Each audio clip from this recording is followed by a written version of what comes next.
नमस्कार, आप सभी का स्वागत है। देख रहे हैं आप आज की खबर। मैं हूं आपके साथ गौरी वर्मा। यूपी उपचुनाव का अभी ऐलान नहीं हुआ है, लेकिन वोट बैंक को सेंध में लेने की तैयारी शुरू हो गई है। हम सभी जानते हैं कि लोकसभा चुनाव के बाद से सपा को अलग तेवर में देखा गया और सपा को यूपी में अच्छी खासी सीटें मिली, जिसके बाद से ही यूपी विधानसभा की तैयारी में अखिलेश यादव लगे हुए हैं। राजनीति है, कुछ भी हो सकता है और हो भी वही रहा है।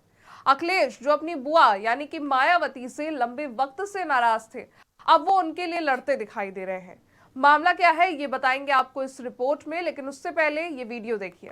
4 बार मायावती जी उत्तर प्रदेश की मुख्यमंत्री रही, इसमें कोई संदेह नहीं। और पहली बार हमने ही बनाया था, वो गलती हमने ही की थी। कालीचरण जी समाजवादी मतलब एक दलित महिला को सीएम बनाना गलती थी। अच्छी तरह से जानते हैं। अरे कैसी बात कर रहे हैं? गंगा जल से इसीलिए धुलवाया था ना मुख्यमंत्री आवास। आप बीच में न बोलिए। कभी राष्ट्रपति के लिए भी यही कहेंगे। उत्तर प्रदेश के अंदर सबसे अधिक भ्रष्ट कोई मुख्यमंत्री हुआ है तो उनका नाम है मायावती। भाजपा प्रवक्ता की डिबेट, ये एक निजी चैनल का डिबेट प्रोग्राम था और ये मथुरा से भाजपा के विधायक राजेश चौधरी हैं, जिन्होंने बसपा सुप्रीमो को खुलेआम भ्रष्ट कहा। उनके मुंह से ये शब्द निकले और राजनीति के गलियारों में गहमागहमी शुरू हो गई। भाजपा एमएलए के बयान पर एक ऐसी शख्सियत ने जवाब दिया जिनसे किसी को उम्मीद नहीं थी, और वो शख्सियत है सपा प्रमुख अखिलेश यादव। वही अखिलेश जो अपनी बुआ यानी कि मायावती से नाराज थे और आज उन्हीं बुआ की लल्लो चप्पो करने में लगे हुए हैं। पहले बताते हैं आपको कि अखिलेश ने ट्वीट क्या किया है। अखिलेश यादव ने ट्वीट कर राजेश चौधरी को भाजपा से बाहर करने और उनके खिलाफ मुकदमा दाखिल करने की मांग की है। पूरा ट्वीट अखिलेश ने लिखा कि उत्तर प्रदेश के एक भाजपा विधायक द्वारा उत्तर प्रदेश की पूर्व मुख्यमंत्री जी के प्रति कहे गए अभद्र शब्द दर्शाते हैं कि भाजपाइयों के मन में महिलाओं और खास तौर से वंचित शोषित समाज से आने वालों के प्रति कितनी कटुता भरी है। राजनीति मतभेद अपनी जगह होते हैं, लेकिन महिला के रूप में उनका मान सम्मान खंडित करना किसी को भी अधिकार नहीं देता है।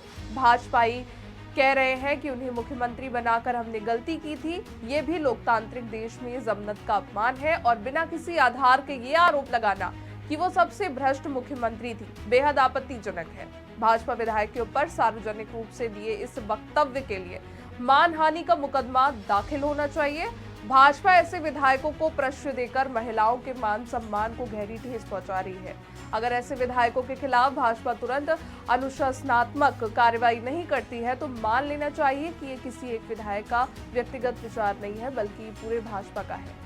अखिलेश यादव की सांत्वना मायावती के लिए राजनीति को हवा दे रही है। इतने में मायावती के ट्वीट ने साफ कर दिया कि उपचुनाव में वाकई में खेला होने वाला है। मायावती जो अखिलेश अपने भतीजे से इतनी नाराज रहती हैं, उन्होंने भी अखिलेश यादव के ट्वीट का और उनके लिए सांत्वना जाहिर करने का रीट्वीट करके धन्यवाद किया। साथ ही मायावती ने भाजपा नेता पर तंज कसा और लिखा कि पार्टी को भाजपा के इस विधायक के बारे में ऐसा लगता है कि उसकी अब भाजपा में कोई पूछ नहीं रही है, इसलिए वो बसपा प्रमुख के बारे में अनाप शनाप बयानबाजी करके सुर्खियों में आना चाहता है, जो अति दुर्भाग्यपूर्ण है। अब इस लल्लो चप्पो के बाद सियासत के प्याले में जो चाय उबल रही है, वो ये अंदेशा दे रही है कि ये चाय उपचुनाव में परोसी जाएगी। देखिए, यूपी में अब भाजपा केवल नहीं बची है, क्योंकि जो गेम अखिलेश ने खेला वो वाकई दम भर रहा है। चाहे नेता प्रतिपक्ष का चेहरा हो या केवल बेसिक और जनता के मुद्दों की राजनीति, इस फेयर गेम प्ले ने अखिलेश को एक बार फिर से मजबूती पर लाकर खड़ा कर दिया।